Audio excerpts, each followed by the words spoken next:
What's up, Bulls Nation? It's the Bloody Horns podcast. I'm your host, Justin. Let's get into it, man. So what's going on with DeMar DeRozan? There's been no movement on him. You know, he's not signed yet. We're a week into free agency almost, and he's still out there. He's by far the best free agent left available out there. 25 points a game last year, 5 assists, efficient shooting splits. You know, his last 3 years in Chicago was like a renaissance of his career. When he was a free agent coming off his last year with the Spurs, nobody watched the Spurs that last year. So nobody was really chasing him. Nobody was really that excited when the Chicago Bulls signed him. I was hyped, you know, as you guys know, if you've followed me for a while.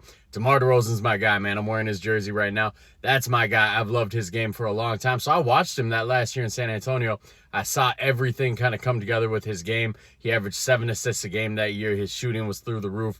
I was hyped when the Bulls got him. This time around, this offseason, it's kind of the same thing. It seems like nobody's really interested in him for whatever reason. And I just think a lot of teams are making a mistake by not signing this guy. He's got a lot of good basketball left in him. He doesn't want to be a high usage type of guy. We saw in San Antonio, he will do whatever you ask him to do. The reality is Billy Donovan told him, hey man, I'm going to need you to put that Superman cape on tonight. I'm going to need you to carry us. So that's what led to a lot of the heavy isolation, the high usage rates out of him. So I don't think he wants to play that way. So you look around the league and his options are kind of drying up a little bit. The Clippers aren't interested. They spent all their money. LeBron James signed his max extension. That makes it damn near impossible for DeMar DeRozan to get there.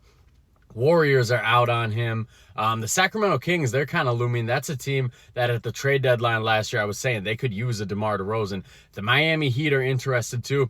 That's interesting to me. A lot of people will say that him and Jimmy Butler don't fit because of the mid-range overlap.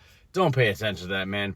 Erik Spoelstra is one of the smartest basketball minds in the NBA. He might be the best coach in the NBA. If not, he's top 3 at worst. So he would definitely find a way to use a high IQ player like DeMar DeRozan in a way that Billy Donovan never even dreamed of. So if he goes there, I love that fit for him personally, just with Erik Spoelstra, the competitiveness, the IQ of Jimmy Butler.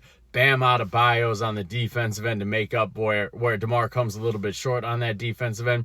Bam Adebayo's a much better help defender than Vucevic. So I love that fit for him if he ends up going there.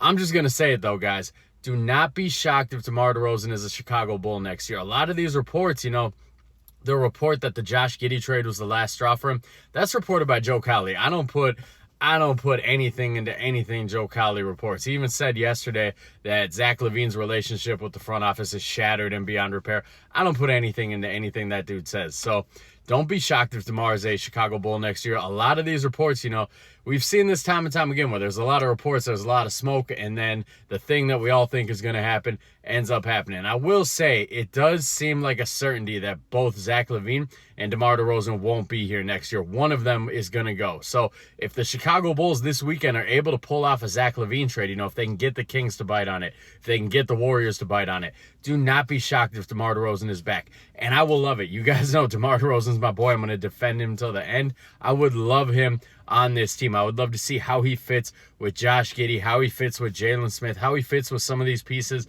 that we're adding. I think he's the perfect guy for Matas to kind of mentor him a little bit. A lot of you guys are hyping up Matas. You know, shout out to my boy, local Bulls fan. He's on the Matas Rookie of the Year bandwagon. He's been on that since before the draft. I don't think he's remotely ready. He's 19 years old. He weighs like 100 pounds. He didn't produce in the G League last year. I don't think he's really ready to take that step. I think he's going to be like a 10 to 15 minute a game guy, tops his rookie year. I think he's going to spend a decent amount of time in the G League his rookie year as well. So I don't think he's ready. I would love to have DeMar DeRozan back with this team. He takes pressure off of you. Right now, if you look at our lineup without DeMar DeRozan, without Zach LaVine, that's a lot of scoring pressure on Kobe White. DeMar DeRozan at least takes that off him. Now we've got Josh Giddey to come in and kind of take the ball pressure from Kobe White, because we saw last year Kobe kind of got bogged down a couple times when he'd be the main ball handler and teams would key in on him.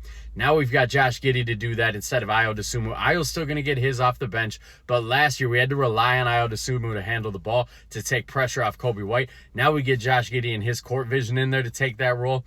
His game's going to go to the next level. You mix that with DeMar DeRozan still being around to take some of the scoring load off Kobe White, to take some of the defense off Kobe White, to still be the main focus of the opponent's defense so Kobe White can really shine. I like that team, man. So I know everybody thinks DeMar's gone, and all the reports are saying he's gone, but I'm telling you, until he signs with another team, until it's official, until that ink is dry, I'm not believing it. I still think he might be here next year. You guys sound off in the comments. Let me know what you think about the potential of DeMar DeRozan being with this group next year.